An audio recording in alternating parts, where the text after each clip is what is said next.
back with another video to break down this Lions win over the Tampa Bay Buccaneers on Monday Night Football. We got the throwback jersey. We got these from the game. I'm loving this thing, man. I got the Louis Delmas. Come on, man. Now, hey, understand, we're still on the wrong camera. I'm getting that worked out. That's the reason we're not doing the live show today. That was going to be the plan, is consistent live shows, but because the camera's acting goofy, I'm not even going to mess with it. And also, on top of that, timing-wise, it's kind of tough to squeeze this in. But the plan still remains as we move forward. But for now, let's talk about this game. A lot of plays to get through, so I'll try to get right into it. But that being said, as I overlay these and play these over top, keep in mind copyright issues with YouTube. They've been all over this for NFL. So in the past, I could just kind of show whatever. Now, not anymore. So I'm really trying to be cautious with what I show and how I actually record these. I try to change it up. That's why some of them don't look as good as others. It's not because I want it to look like that. It's because I'm trying to avoid some of these issues that I can't seem to get a grasp on what it actually takes to get copyright claimed. So for that reason, just bear with me. You'll still know what the play is. You'll be able to tell. You can see it. It just looks a little different, okay? So just, just kind of ignore it. There's a lot of weird stuff going on with Jameson Williams right now. His post on Instagram that he made, and it's got people talking, and a lot of people are just,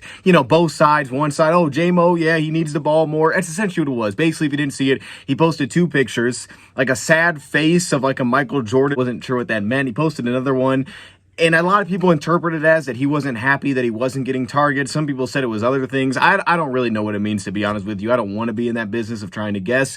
But let's just take that assumption for a second, that it's him being frustrated and not getting enough targets, for example. And we're going to get into that. Just in general, I'm not mad at that.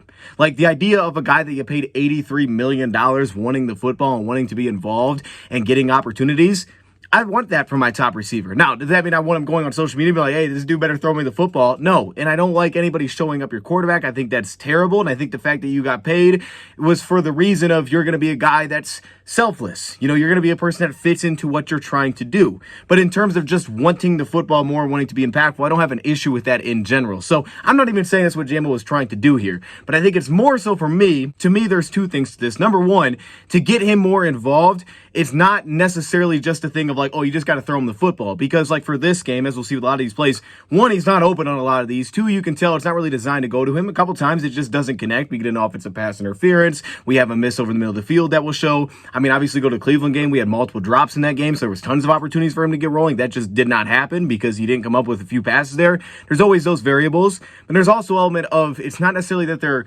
Goff just deciding not to throw him the football. Obviously, he's not doing that. There are maybe a couple opportunities that will show where he potentially could have went there and where you could see him being like, ah, dang, I wish he would have threw me the ball here. But for the most part, I think if that's going to improve, which it will, because this is why we do the breakdown videos each week, we say, oh, it's this guy's kind of game. We said coming in, this is a Jahmyr Gibbs game. What did it turn out to be? It turned out to be a Jahmyr Gibbs game. It's not to say we're always right on that, but there's a reason for that. It's because you play based on what the other team does. And Dan Campbell has told us that that's how they've done things as a team, is what are the opponent's strengths? What are their weaknesses? You have to adjust based on who you're playing. It just makes sense. It's the best way to do in the NFL. Everybody's got too many good players, right? You can't just, I'm going to force this to happen. But you could definitely design things to say, hey, we want to make him the primary look on this play. Games fit certain players better than others. And that's just the reality of it. And I'm not really concerned about it because, again, it's just that what we were doing offensively, as we'll see, a lot of these times there wasn't really an opportunity to actually get him the football. And there were a few that we maybe didn't connect or we didn't throw, and there were a few out there that we did throw and they just didn't connect for whatever reason. So we'll get into all of that. I'm really not that worried about it. I just don't like the idea of, and I think this is more from a fan base perspective, where fans are like choosing sides. Goff's not throwing it to him. Goff is trash. He's got to throw the ball on Jamo. Like, if that's what I think that's the problem with the post, is you get that. And that shouldn't be a thing because it's dumb. Based on if you just watch the All-22, like, you have to point out examples that we're actually discussing here. Are there instances where the dude's like uncovered and Goff's just like, oh, I'm not throwing it to him? Like, no, that's not happening. So show me that. That's not a thing. All right, cool. So don't start that. I think that's the biggest problem of all of this. You can want him more involved, sure, but you also have to understand that each game is going to be unique. All right, it just is. We got a lot of dudes that are good with the football in their hands, and we're playing to what makes sense for that game. And do I want to see Jameson get the ball more? Sure. I mean, I'm for it. I'm for whatever works, to be honest with you as Lions fan. Whatever works. I got, I'm for whatever here. So with that said, let's waste no more time. Let's get right into this. let's talk through a lot of these examples here. An offensive play that was one of the more successful plays for us in this game. Two big plays that we created here. The first one, just a quick little swing pass out to Jahmyr Gibbs. They give us a cover 4 blitz look. Tampa Bay was aggressive in this game. They gave us some cover 4 opportunities. But I show this because later we're going to show a very similar example where defensively they changed it up a bit. They went cover 1 blitz, and the Lions did a great job of setting that up. That big touchdown drive they had coming out of half, they did a great job of setting that up based on what they did all drive long. And they got another cover 1 blitz look, and they did all essentially the same thing. The linebacker didn't even pick it up because they blitzed. So then you had Sewell out there running and just chasing a guy that was 30 yards down the field because he didn't actually have a linebacker in his way because the setup was so strong there. So ultimately, this play was effective for the Lions in multiple ways. And this is just the first example, and I'll show you that they'll set it up later. Let's show another example that they set up later. Amon-Ra St. Brown, he ends up scoring the touchdown on. And I showcase this one as well because, as you're going to see, this was the pass that we missed to Jamo a little bit later. But the setup that Goff tried to make happen was the exact same thing he did here to Saint. He just completed it to St. Brown, right? He's looking off the safety. He looks off the safety, holds him, puts it on. Amon-Ra St. Brown runs him into the end zone. He's matched up with Jacob Parrish. That's a matchup they win at in this game. Sometimes it connected, sometimes it didn't. They threw the slot fade to him. He didn't catch the football, right? Goff to jump things off, had a little bit of pressure, missed the throw on the outside. Then they isolated him one-on-one. They got it to him, as we'll showcase here in a second. But this instance, this play setup, while it resulted a touch different because the coverage was a little bit different, that was something they did twice. It just, when it went to Jamo, we missed it. This time, we connected it. Goff kind of did the same thing. I still do like his pocket movement. We'll show some good and some bad there. But I say that because we're going to show that later. Come to the defense real quick. I really did like the third down strategy, the cover 1 robber strategy. We've done this before where we've played teams where it's like, hey, they got a couple weapons we want to take away. So you play your 2-man version, basically, but you essentially just bracket in their 2 biggest threats. And Tampa Bay did this to us a few times in this game. We'll see that. That's kind of why the Jamo pass opened up when it did. As always, before we get too far into today's video, we got to give a shout out to MyBookie for sponsoring today's video. Just make sure you use code DOSE when you sign up with MyBookie. I'll start with Thursday Night Football. Give me the Chargers in this one. I think a lot of times I would take the Vikings or the big underdog here, but I'm going to roll with the Chargers currently in this game. I just don't see them losing that many games in a row. So I'm going to roll Chargers. Let's go our division here. We got Chicago at Baltimore. Like Chicago to kind of cover that spread, if I'm going to be honest with you. If Lamar plays, as of now, we don't even know if he's going to play, so this could be an opportunity to get in on this number. So I'm just going to roll the 6.5. Give me 6.5. That's a lot of points here for Chicago. I'm a little bit of a hater, but I'm going to do it anyways. Plus 148 to get an outright win. Stop playing. You can see we're now at plus 620. Now, of course, we're going to have the bye week, so we can't mess with that one. Don't miss out on the action just because the Lions are on their bye week. Stay in the action with MyBookie. And just for fun, because why not? Let's go to Monday Night Football because we'll just play every game here. Washington plus 10.5. Probably not going to have their quarterback. Washington's going to keep it closer than that. Give me Washington. Give me Washington to keep it closer than that. We can parlay these together if we were to bet $10 and hit 132 would be our potential payout. That was missed to him over the middle because they bracketed St. Brown. Well, here we bracket their best 2 receivers, their 2 big weapons over the middle of the field. And this was kind of that example of, hey, if it's third and long, right, maybe you do play a little bit of the how you defended Lamar idea, which was 3-man rush. What I liked about what the Lions did, though, is they were rotating essentially who was becoming the spy, who was the guy that's going to sit back. They weren't having it the same player every time. It wasn't always Barnes. Sometimes it was Muhammad. And I think that's a key element because if you constantly drop the same guy, that's pretty easy for a protection to get like, okay, maybe we don't got to worry about him. And then you can set it up a lot better. But now you create some communication issues if you could bring 3, change up who you're dropping, and having the athletes to deal with that. And occasionally in this game, the Lions got really light up front. I remember the second down, they put this huge light package out there. Muhammad was at D tackle. So they've continued to kind of go that direction of changing up their fronts. And again, they've continued to be elite at taking away quarterback's ability to run. I mean, that's been an issue with us in the pass against Tampa. Last time we lost to Tampa was that he took off, made Malcolm miss. He didn't have any success running the ball. He was sacked 4 times. Shout out to the Lions defensively, staff-wise. They were fantastic, but it's been an emphasis for them starting in the preseason. And up to this point, they've absolutely exceeded those expectations. And I start with Casey Rogers there because they did a really good job with that as well with Tampa Bay. Let's go on to another offensive play, though. This is just an idea of I like the strategy here. Lions go heavy personnel, 12 personnel. You throw the ball on early downs, right? First downs, you simplify the coverage. They did a little more quarters than I would have expected. But here to give cover 3 look, match them one-on-one on the outside because the idea was, and we talked about this directly in the preview, hey, they're pretty good at corner across the board, especially now that they're healthy. But your best matchup is clearly Saint. So if you can get Saint isolated one-on-one with whoever you throw out there at corner, that's a matchup that's probably your best matchup receiver DB, right? So for you, that might be the best look you can get. And for the Lions, they did that here, where they isolated it, they simplified coverage. Okay, it's cover 3. Now we got him isolated one-on-one with an outside corner. Goff, I like the little pocket movement, a little bit of pressure off that left side, steps up, delivers a good ball in this case, and you got him beat one-on-one. I just like the fact that they did lean into, let's get him isolated, let's treat him like a true number 1 receiver, because that's what St. Brown absolutely is, and that's an example of how he showcased that he's that. Example defensively of how they were taking away our best weapons and what happened on that forced fumble. So I'm showing you the backside view. I think it was an out route that wasn't open, so Goff pulled that down. But here, Tampa Bay's kind of doing the same thing. They're bracketing our best. They take away St. Brown over the middle of the field with the rat. They take away Jamo with the safety. And in this case, you can see just the timing gets thrown off. This is typically what happened. I remember watching this live, like, I think something happened over the middle of the field. It did. Saint got bumped off his route, and Goff probably shouldn't have held the ball this long. The protection was pretty good, though, for the most part. Problem is it came off his blind spot, and that's why the forced fumble took place. And these are the little things that you can miss, which is why it's important to watch it back. Penny Sewell giving this bull rush up, it just throws off the timing a touch here. Because Goff could have probably gotten this ball out even a little bit earlier, but with that bull rush, gets into his chest, he shuffles around with the ball a little bit, now it comes out just a tick later than it potentially even could have, and it still could have been completed. And I have to have it spot, but also on top of that, St. Brown does eventually clear the linebacker, and because he does, Goff kind of sticks with it, and then it's like, I'm going to throw that pass from coverage. He doesn't, and you end up getting the force. Go cover 2 defensively. They show some man coverage. We're going to talk about this. Second down, right? This is the second straight week I said I want to be aggressive on second down. I want to attack these guys, and this is not the best example of that, right? Obviously going to cover 2, but they did a lot of zone blitzing. Love it. Now, there was some hit and miss, as you'll see. Sometimes they gave up routes underneath because, like, oh, you just don't have any underneath defenders, and you're zone blitzing. That's a problem. And sometimes it was great because it said, yeah, we're just not giving up the big play. But on second down, they attacked these guys a lot, and I loved it. But they kept a good rotation. I wasn't sure on second down what the Lions were going to do, and that was nice. It was very like, okay, we're going to mix it up a lot. And this would be an example, going into a cover 2 look on a second down and 8. They give up 5 yards, but I just want to point out the coverage, right? This was the idea of, and this is probably why Baker Mayfield was talking about there should have been some illegal context. Here, look at the jam from Rocky Sin at the top of the screen, man. I mean, this is beautiful, throwing off the timing, bracketing in some of those deep shots. I thought the Lions would do a lot of 2-deep coverage on first down and play it very safe. Shoot, maybe even on second down. I said I wanted to be aggressive, and I wanted to have a mix of some examples where we just go cover 0. And Lions did that. I loved it. I got to be honest, Kelvin, I loved the game plan. It was fantastic. And obviously, it's easy to say that in hindsight, but I'm saying that based on what we said in the preview. So to be fair, this isn't a hindsight thing. I'm saying they mixed in some very aggressive looks. They were aggressive zone blitzing, which I said I would zone blitz. They zone blitzed a lot in this game. I love that.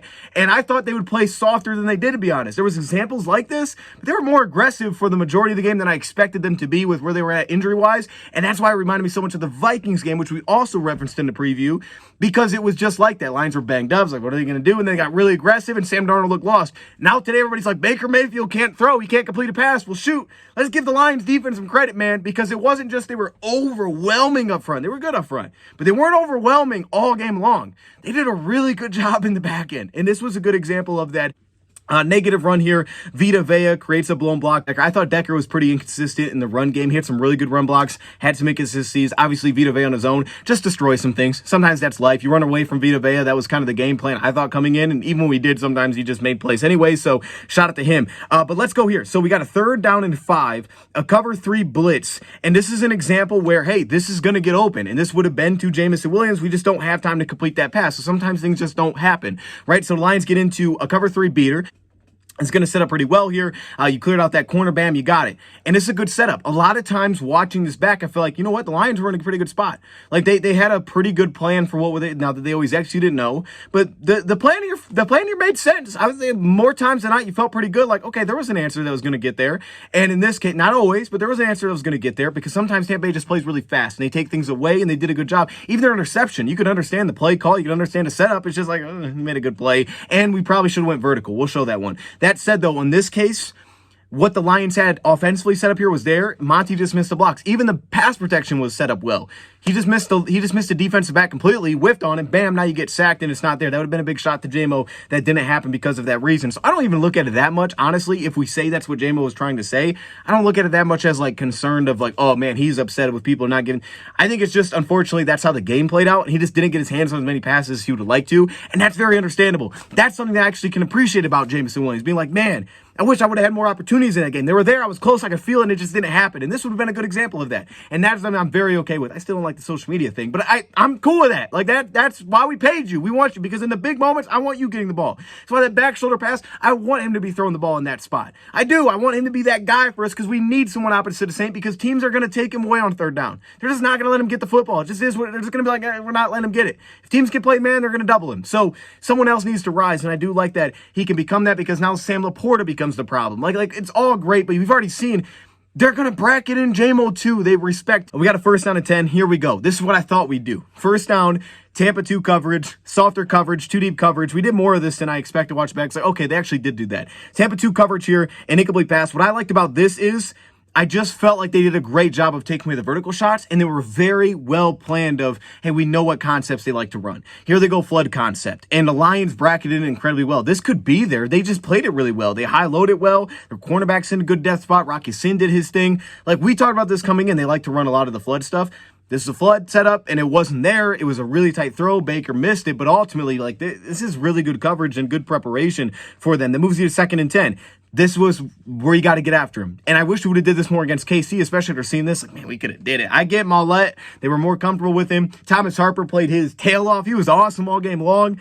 Here the Lions go into a cover 3 blitz look on a 2nd down and 10. Now, you may give some things up, but you limited things here too. And this also created negatives. It put you in third downs positions that were really tough to get out of. Here, 3rd and 6. So they get the ball quickly, but it's only 4 yards. And that's something I was willing to live with for sure in this game. Let's go to the next first down because here's what surprised me the most. We talked about in the preview that on film, cover 1 blitz was really the most effective coverage against this team. It was just like, well, where we're at, I don't know how we're going to run that. I don't know the Lions are going to trust to do that at all. Yeah, they were cool with it. Cover 1 blitz here in this spot, and it turns into an incomplete pass. They run these deep curls on the outside. The Lions cover it up well. We've seen that as well on film, the deep curls. Lions did handle that very well throughout most of the game, but I just love the fact that they were aggressive here. It was like, hey, we're just not going to give you the shot play. We're going to go after you, and cover 1 blitz was the way to do that. It was like, make them earn it, and the fact that they did that with depleted secondary was pretty awesome to see their fearlessness to going for that. And I say that because I want to point this out. I thought the Lions played a little bit scared at times against Kansas City for how soft they were in coverage. And I say that because, they were beat up in coverage. So I thought they played a little bit too soft in that game.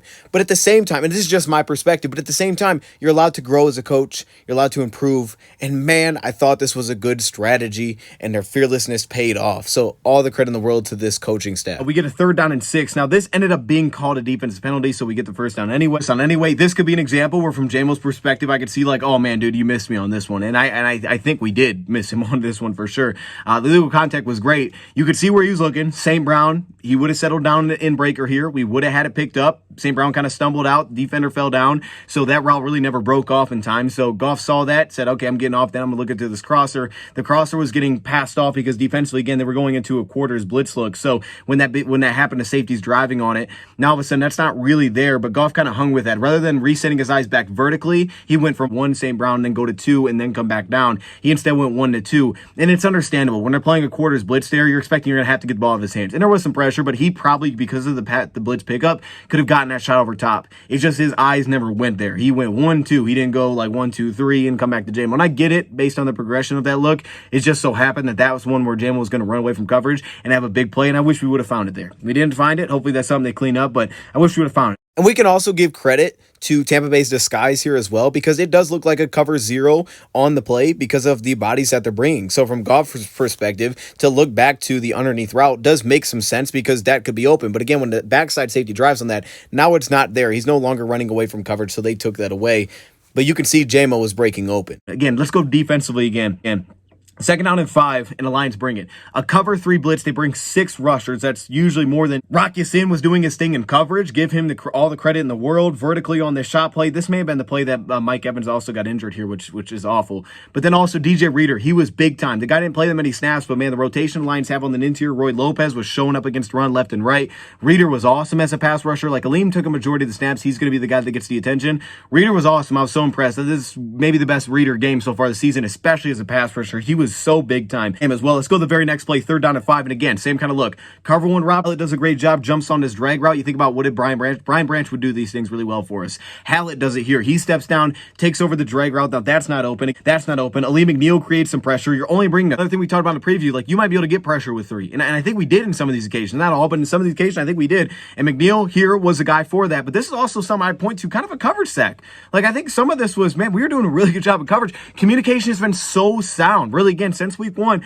communication has been very sound for the Lions. There's not a lot of examples of breakdowns in coverage or bust. And now we're talking about basically everybody's a backup that's out there, and they're not happening. They're clean in coverage. Sometimes you get beat one-on-one. We saw that out of half, but these guys are doing a really good job communicating, and here was a great job by Hallett stepping down, taking that away. Then offensively, this was an ugly stretch. Too many offensive penalties. The Jamo one, to me, feels like a conspiracy theory. I'm going to be honest. All right, I'm going to go out on a limb here. Watching that back, that felt like, that felt weird, and I'm going to show you why. But leading up to that point, we'll start with the Lions. They go cover 3. They started matching their cover 3 coverage here. So Lions have a 4 verts look. I really like the look here. Some pressure. Goff had to get off it. Checked it down. I like the pocket move. Pick up 3. Hey, stay on top of chains. What was the key coming in this game we talked about? You can't get sacked. Just go forward. Anyway, just go forward. So, okay, we stay on top of the chains. That's good. But on 2nd and 7, you get called for OPI. This feels like a conspiracy theory. Not because, like, I don't know if that was PI or not.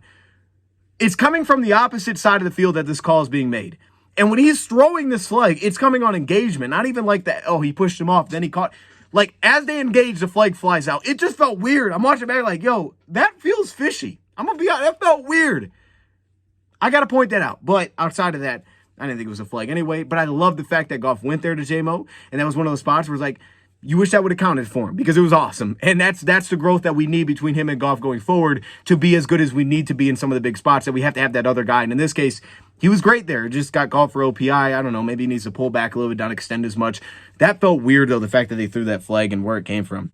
Sets up a 3rd and 15. Now we take the slot fade to St. Brown again. Same look. They're in 3 match. Get him one-on-one with Parrish. I love the look. He just dropped it, right? It's a great ball. He just dropped it in this case. Now you're set up in 3rd and 15. He's trying to set up a screen. The defender got through quickly, and it's bad at the line. So ultimately, like, this went wrong because of an OPI, and really just because you didn't make the play that was there, or a couple plays that were there. This was not that bad offensively. I actually felt kind of encouraged because it felt like we had 2 good looks, or multiple good looks here. It just, everything kind of went wrong for whatever reason. Let's stay on the offense side of the ball now. Now we'll go to a 3rd down and 4. We'll get this cover 1 rat look. And again, this is the one that we ended up missing.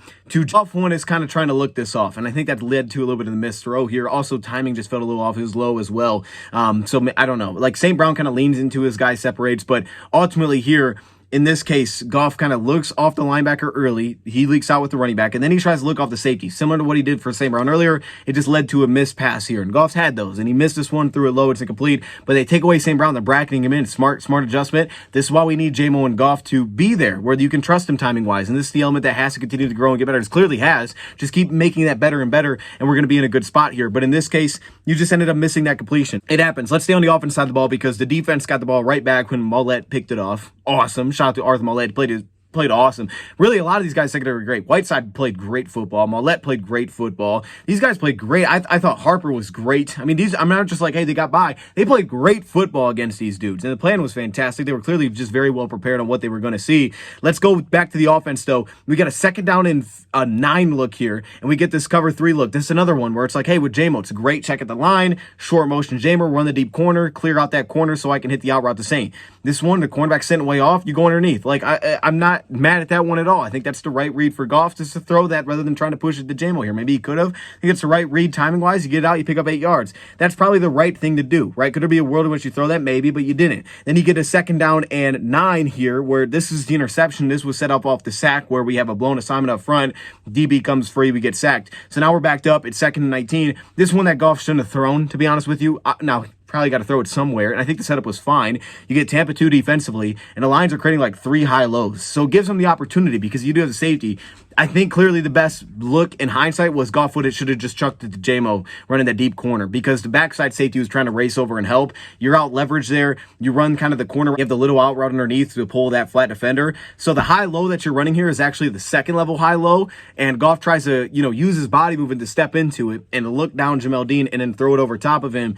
I think you have to almost no-look that throw with how flat he put it, because it was just way too flat, and Dean's too long, and that's the same pick that he had last week, was in the exact same coverage on an Ohio concept. So shout to Dean. You don't want to test the middle spots, and we did. In hindsight, Goff pass there probably should have just been a heave up to Jamo and just see what happens. I understand why that was the look, and he did get Dean to step down initially, so in theory, it made sense, but it's just a long way for that ball to travel without a lot of flight, with also in a very tight window against a long defender.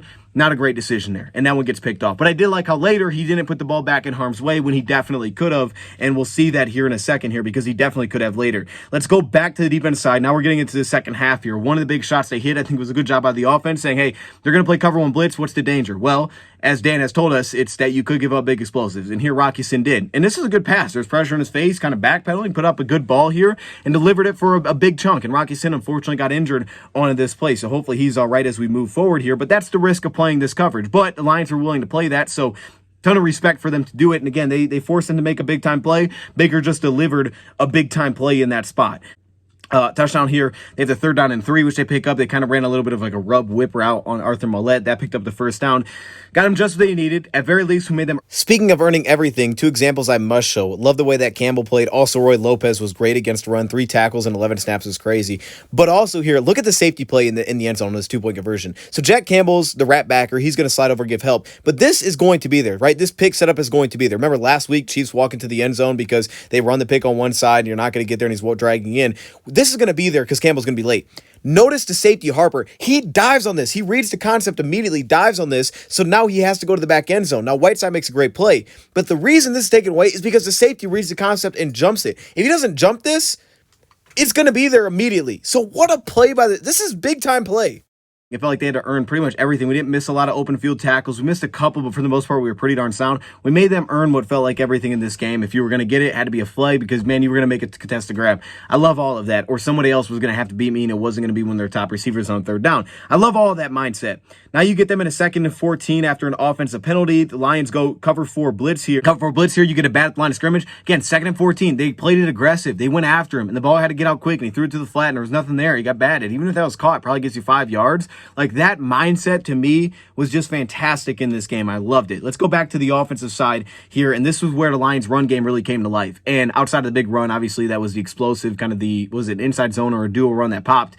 This is where the Lions run came to life, and it was the toss run plays. So I thought it'd be a Gibbs game because I thought it'd be a lot of outside rushing away from Vea, and it worked. Monty had a good gain on this. Here you had that toss stretch play that ends up picking 15. Gibbs, I think, was running the ball better than he had all year. He made a ton of guys miss. I mean, this dude looked like he was on a turf field because he was, oh my goodness, was he all those boot plays. Now Reddick's dropping back and he's not playing down the line of scrimmage, so there's no threat there. It opens up the cutback lane for Gibbs. And then later in this drive, you run that same look, the swing screen pass out to Sewell. He probably should have had someone to deal with, but they blitzed the backer. You move the tight end, so now David's on the running back. He doesn't make the running back. He still runs with the tight end because he has to, because the linebacker blitzes, so everybody's one-on-one. There's no underneath help. There's not a free defender once you run the cover 1 blitz, and that took everybody off of Gibbs, and that's why that lane opened up so wide for him to just take off and run almost to the house. We should have scored a touchdown there, but Sewell's running, man. I just wish you would have ended up getting a block downfield there.